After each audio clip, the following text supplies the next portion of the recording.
Les gens ne s'attendent pas, les nations ne s'attendent pas, mais ils vont faire tout. C'est-à-dire que la Rome va faire tout pour que tous ceux qui ne s'attendent pas puissent se réunir et se mettre ensemble. Et ils vont faire ces choses-là pour attirer les gens vers eux. Et comme ils savent que l'économie du monde est en train de tomber, et ils vont prendre leur économie qui est déjà à Rome, tandis que cet argent est déjà prêt. Et dans ce bien, on écrit, si c'est bien, le nom de la dette.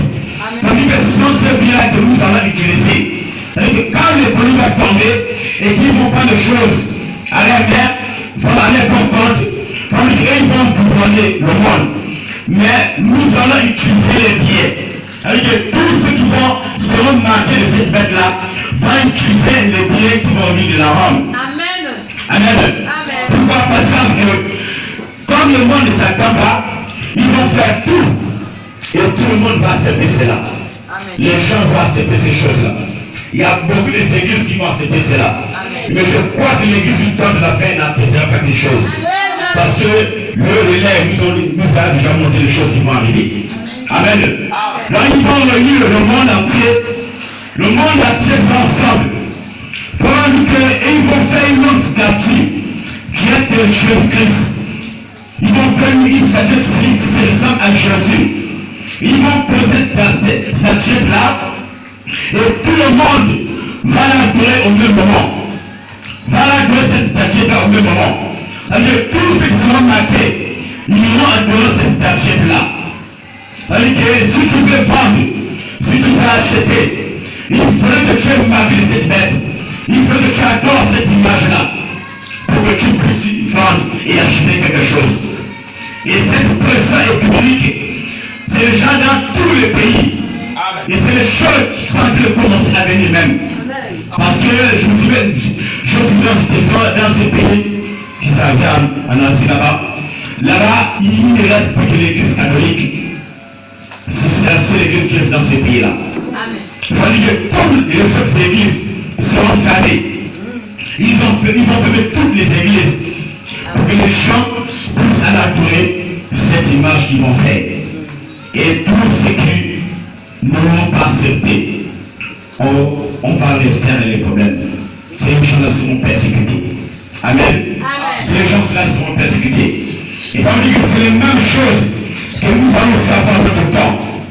On va dire que le messager, quand on l'envoie, il ne vient pas au début. Mais il vient au début de l'âge, mais il vient vers la fin de l'âge. On va dire que pourquoi il vient vers la fin de l'âge? Il dit c'est pour faire sortir sur l'épouse, pour que l'épouse ne puisse pas subir à ce qui va arriver sur la terre-là. Amen.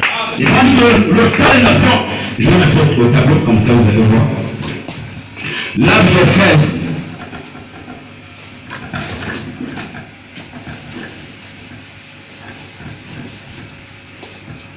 Donc l'âge de fesses a commencé à 1953 et s'est terminé en 1970. Dans l'âge de fesses.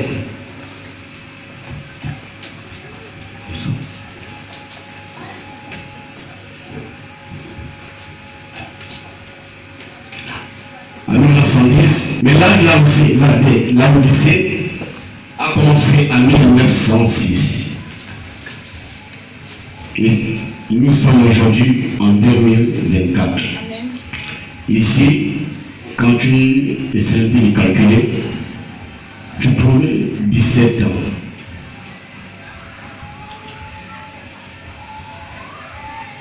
« 117 ans. Quand nous allons calculer, on dira que, je crois que ici, 118 ans, je crois bien. Ça fera 118 ans. Ici. Il faut dire que l'âge des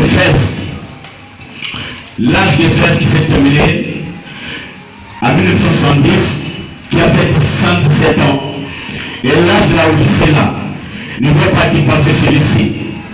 Amen. Donc cet âge ne peut pas dépasser l'âge là. Nous voyons qu'aujourd'hui, nous sommes en 2024, et l'âge de la Odyssée dépasse cet âge là. Il a dit que si le temps n'était pas abrégé, personne ne serait sauvé. C'est-à-dire que si nous vivons aujourd'hui, c'est par la grâce. Parce que notre temps ne peut pas dépasser Il faut dire que c'est un temps de prolongation. C'est un temps de prolongation où chaque équipe doit se tenir prêt pour gagner la victoire. Ça veut dire que si celui qui est de ce côté est ici, amen. Quand la prolongation arrive, c'est une pression. Donc chacun veut gagner le match. C'est-à-dire que le diable veut gagner. Dieu aussi veut gagner. Amen. Voilà pourquoi le prophète, lorsqu'il est arrivé, il est venu sortir une épouse. Amen. Il est venu sortir une épouse. Pas une église. Parce que nous avons une église ici. Une épouse à l'intérieur. Mais cette épouse est dans l'église. Mais pour que l'épouse puisse sortir d'ici, il faut un prophète. Parce que si tu n'as pas un prophète, tu seras dans la dénomination. Parce que le prophète qui montre la lumière à son peuple. Amen. C'est le prophète qui montre le chemin. C'est le prophète qui guide les nations. Amen. Donc pourquoi chaque église qui n'a pas un prophète est pervertie. Amen. Parce que pour être église, il faut avoir un homme devant. Pour te montrer le chemin. Amen. Les enfants qui avaient sorti de l'Égypte, il a fallu un homme qui s'est élevé. Et cet homme-là, c'était Moïse. Il faut dire que Moïse, c'est Dieu qui habitait à Moïse. Amen. Parce qu'en Égypte, là-bas, il y avait un gros démon qui habitait dans Pharaon. Mais pour tracer ce démon-là, il a fallu un homme aussi. Un Dieu d'un homme pour tracer Pharaon. Amen. Et donc, quand Dieu est arrivé, Moïse était un homme. Il a commencé à faire les bagages qu'il ne pouvait pas. Il a commencé à tuer. Mais c'est pas Dieu qui peut faire sortir les enfants d'Israël. Il devait pas sortir de cette école-là. Il faut dire que lorsque Moïse est sorti d'Égypte, il est parti dans le désert. Il a croisé l'enseignant des enseignants. Il a croisé un grand professeur. Et le professeur que Moïse avait croisé, c'était la couronne de feu. Amen. Et lorsqu'il a croisé la couronne de feu, on dit que c'est qu'on fait l'a dit, que moi je suis descendu pour délivrer mon peuple. Mais comme tu es descendu, c'est un feu. Il doit le seul. Mais Moïse a dit, comme tu es descendu, va comme délivrer ton peuple. Mais Dieu dit, moi je vais t'envoyer. Il faut dire que lorsque Moïse partait en Égypte, ce n'était pour Moïse, mais c'était Dieu à Moïse. On allait en Égypte. Amen. Parce qu'il fallait un gréa pour aller tracer Pharaon. Amen. Donc sans Dieu à Moïse, les enfants d'Israël devaient toujours demeurer en esclavage. Amen. Nous sommes aussi en esclavage.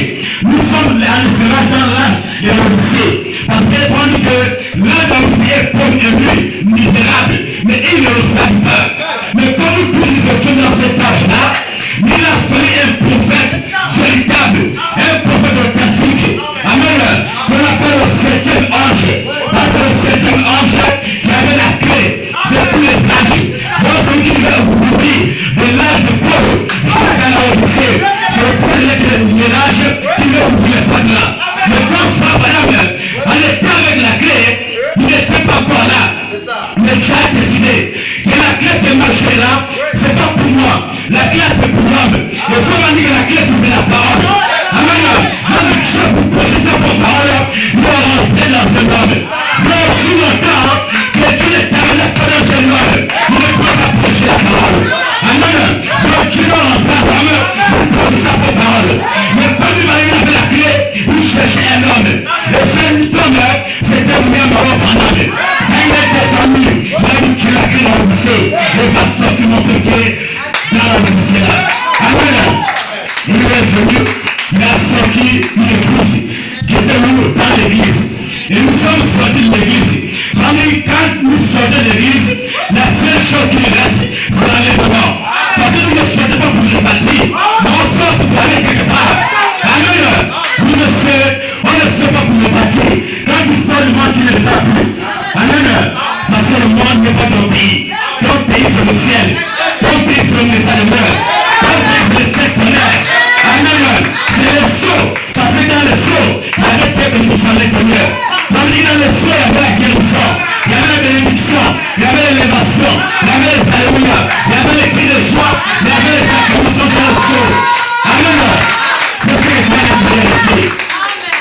Il faut me dire que je sens représenter quelque chose.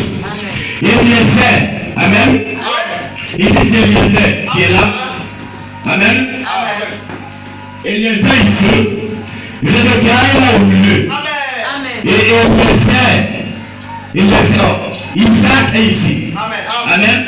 Lui là c'est Isaac qui est là. Il faut me dire que Eliezer est le prophète de Rebecca. Amen. Avant l'envoyer, quelqu'un dans le pays là, il y a une fille là-bas qui est la fille de l'Éternel. Elle n'est pas une préliminaire.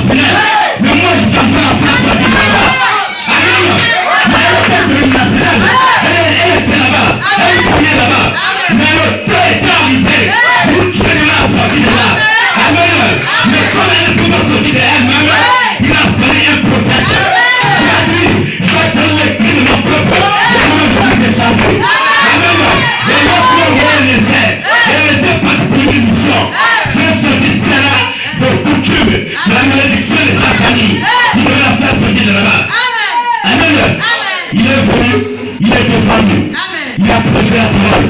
Elle a dit amen. Elle a sauté. Elle a jubilé. Elle a dit c'est là.